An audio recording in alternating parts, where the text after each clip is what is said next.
ನಾಳೆ ಅಂದರೆ 26ನೇ ತಾರೀಕು ಮಂಗಳವಾರ ದಿವಸ ಹುಲಿಗೆಮ್ಮ ದೇವಿ ಅಭಿವೃದ್ಧಿ ಪ್ರಾಧಿಕಾರ ವತಿಯಿಂದ ತುಂಗಭದ್ರಾ ಆರತಿ ಮತ್ತು ಬಾಗಿನ ಸಮರ್ಪಣಾ ಕಾರ್ಯಕ್ರಮವನ್ನು ನಾಳೆ 6 ಗಂಟೆಗೆ ಮಾಡ್ತಾಯಿದ್ವಿ.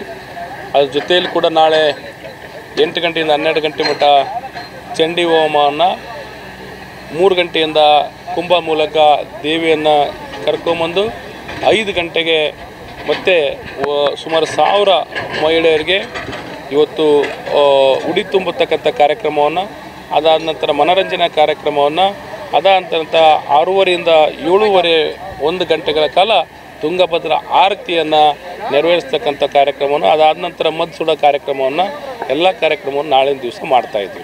ಯೋಚನೆ ಬಂದಿದೆ ಯಾಕೆ ಸರ್? ಯೋಚನೆ ಬಂದಿದ್ದಂದರೆ ತುಂಗಭದ್ರೆ ಹೊಡಿಲಿ ಯಾವಾಗಲೂ ಕೂಡ ಈ ಸರಿ ಭಾಳಷ್ಟು ಸಮೃದ್ಧಿಯಾಗಿ ಮಳೆ ಚೆನ್ನಾಗಾಗಿದೆ, ರೈತರು ಕೂಡ ಹಸನ್ಮುಖದಿಂದ ಇದ್ದಾರೆ. ಎಲ್ಲರೂ ಕೂಡ ತುಂಗಭದ್ರೆ ಹೀಗೆ ತುಂಬಿ ಹರಿಲಿ, ಯಾವಾಗಲೂ ಕೂಡ ರೈತರಿಗೆ ಸುಖ ಶಾಂತಿ ನೆಲೆಸಲಿ ಅನ್ನೋ ದೃಷ್ಟಿಯಿಂದ ಇದನ್ನು ಮಾಡ್ತಾಯಿದ್ವಿ. ಕೆಲವೊಂದಿಷ್ಟು ವಿಘ್ನಗಳಿರುವಂಥ ತುಂಗಭದ್ರಾ ಡ್ಯಾಮಿಗೆ ಕೂಡ ಕೆಲವಿಷ್ಟು ವಿಘ್ನಗಳದಾವೆ, ನೋಡ್ತಾ ಇದ್ರಿ. ಮೊನ್ನೆ ಲಾಸ್ಟ್ ಇಯರ್ ಒಂದು ಕ್ರಸ್ಟ್ ಗೇಟ್ 19 ಕಿತ್ಕೊಂಡು ಹೋಗಿಬಿಟ್ಟು ಭಾಳಷ್ಟು ತೊಂದರೆ ಆಯಿತು. ಈಗೂ ಕೂಡ ಭಾಳಷ್ಟು ಗೇಟ್ಗಳು ಚೇಂಜ್ ಆಗಬೇಕಾಗಿದ್ದಾವೆ. ಇದರಿಂದ ರೈತರು ಸಂಕಷ್ಟದಲ್ಲಿದ್ದಾರೆ. ಇವೆಲ್ಲ ಕೂಡ ಸಂಕಷ್ಟ ದೂರ ಆಗಿ ಮುಂದಿನ ದಿನಗಳಲ್ಲಿ ಒಳ್ಳೆಯದಾಗಲಿ ಅನ್ನೋ ದೃಷ್ಟಿಯಿಂದ ಇದನ್ನು ಮಾಡ್ತಾಯಿದ್ವಿ.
Thank you.